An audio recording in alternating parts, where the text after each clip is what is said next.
Hello guys, അപ്പോൾ ഇന്നത്തെ day വന്നിട്ട് ഹെയർ വാഷ് അതുപോലെ തന്നെ നമുക്ക് ഹെയർ ട്രിമ്മും കൂടെ ചെയ്യണം കേട്ടോ. അപ്പോൾ ഇന്ന് ഫുള്ളായിട്ട് നമ്മൾ ഫ്രീ ആയതുകൊണ്ട് തന്നെ ഫുൾ ഹെയർ സ്പ്ലിറ്റൻസൊക്കെ നല്ല പോലെ ഉണ്ടായിരുന്നു. ഇപ്പോൾ ഒരുപാട് ദിവസമായി നമ്മൾ സ്പ്ലിറ്റൻസൊക്കെ കട്ട് ചെയ്തിട്ട്. സോ അതൊക്കെ നല്ല രീതിക്കൊന്ന് കട്ട് ചെയ്തിട്ട് നല്ല എണ്ണ തേച്ചിട്ട്, അതായത് എണ്ണ നമ്മൾ ഡബിൾ ബോയിൽ മെത്തേഡിങ്ങിലാണ് ചെയ്യുന്നത്. എൻ്റെ ഹെയർ ഓയിൽ തന്നെയാണ് യൂസ് ചെയ്യുന്നത് കേട്ടോ, വേറെ ഒന്നും ഞാൻ യൂസ് ചെയ്യാറില്ല.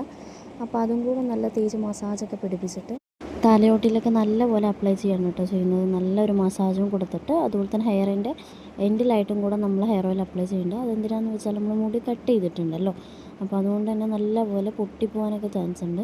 അപ്പോൾ നല്ലപോലെ മോയ്സ്ചറൈസർ ആവാൻ വേണ്ടിയിട്ട് ഹെയറിൻ്റെ എൻഡിലും കൂടെ നമ്മൾ അപ്ലൈ ചെയ്തിട്ടുണ്ട്. എന്നിട്ടൊരു 20 മിനിറ്റ് ഇങ്ങനെ കെട്ടി വെച്ചതിന് ശേഷം ഞാൻ കുളിക്കുകയാണ് ചെയ്യുക. വേറെ ഒന്നും തന്നെ ചെയ്യില്ല, ഇങ്ങനെ ജസ്റ്റ് ഹെയർ വാഷ് ചെയ്യണം. അതായത് ഷാമ്പു, മൈൽഡായിട്ടുള്ള ഷാമ്പു യൂസ് ചെയ്തിട്ട് ഹെയർ വാഷ് ചെയ്യണം ചെയ്യുക കേട്ടോ. അപ്പോൾ ഹെയർ വാഷ് ചെയ്തതിന് ശേഷമുള്ള റിസൾട്ടാണ് നിങ്ങൾ. അപ്പോൾ ഇതാണ് വാഷ് ചെയ്ത ശേഷമുള്ള ഹെയർ. അപ്പോൾ ഇനിയും ഹെയറിൻ്റെ വീഡിയോസൊക്കെ വേണമെങ്കിൽ കമൻറ്റ് ചെയ്താൽ മതി കേട്ടോ.